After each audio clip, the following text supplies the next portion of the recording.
Il y a 20 ans jour pour jour, les 2 tours du World Trade Center s'écroulaient. Une terrible attaque terroriste qui a bouleversé le monde. Chacun se souvient où il était et ce qu'il faisait le jour où cet attentat est survenu. Certains plus que d'autres car directement touchés ou présents sur place ce 11 septembre 2001. Si est pas exemple le cas de François-Xavier de Maison, qui est venu parler de cette journée si spéciale pour lui sur l'antenne de France Inter ce vendredi 10 septembre. En 2001, François-Xavier de Maison n'est pas encore le célèbre comédien que l'on connaît aujourd'hui. À vrai dire, il n'est même pas comédien du tout. À cette époque, il est fiscaliste international à New York. Et ce 11 septembre, il n'est pas près de l'oublier. Cette date me marque. Cela fait beaucoup et pourtant cela paraît très proche, explique-t-il. Si est un souvenir qui reste marquant dans le sens où il a beaucoup de choses, si est un choc cathartique qui m'a fait prendre pas mal de décisions dans ma vie. François-Xavier de Maison, j'ai cru à un film catastrophe. François-Xavier de Maison a même des souvenirs détaillés du déroulé de sa journée.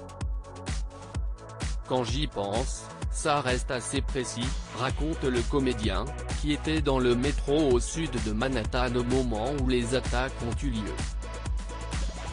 Je suis rentré dans le métro pile à l'instant où la première tour a été touchée.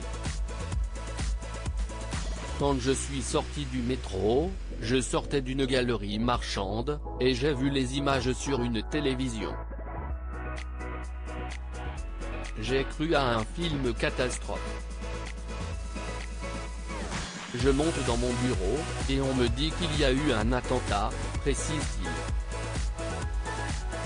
Dans la rue pour rentrer chez lui, François-Xavier de Maison croise alors des gens qui remontent, complètement hagards, couverts de cendres.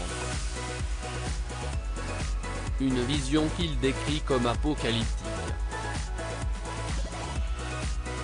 Arrivé à son domicile, le comédien ne peut alors que constater les terribles dégâts. Je suis monté sur le toit de mon immeuble, et j'ai vu qu'il n'y avait plus de World Trade Center. La veille, j'étais encore à le regarder. Et puis il y a eu cette soirée où les gens priaient, se retrouvaient, où cette vie frénétique s'est tout d'un coup arrêtée, raconte-t-il. Ces événements sont alors un électrochoc pour le fiscaliste qui décide de tout plaquer pour faire devenir comédien. Ça m'a fait mesurer que la vie était courte, et que j'aurais pu passer à côté de mon rêve d'enfant qui était de monter sur scène, que je n'avais pas ma place dans un bureau. Un choix judicieux pour François-Xavier de Maison qui a réussi à accomplir brillamment son rêve d'enfant.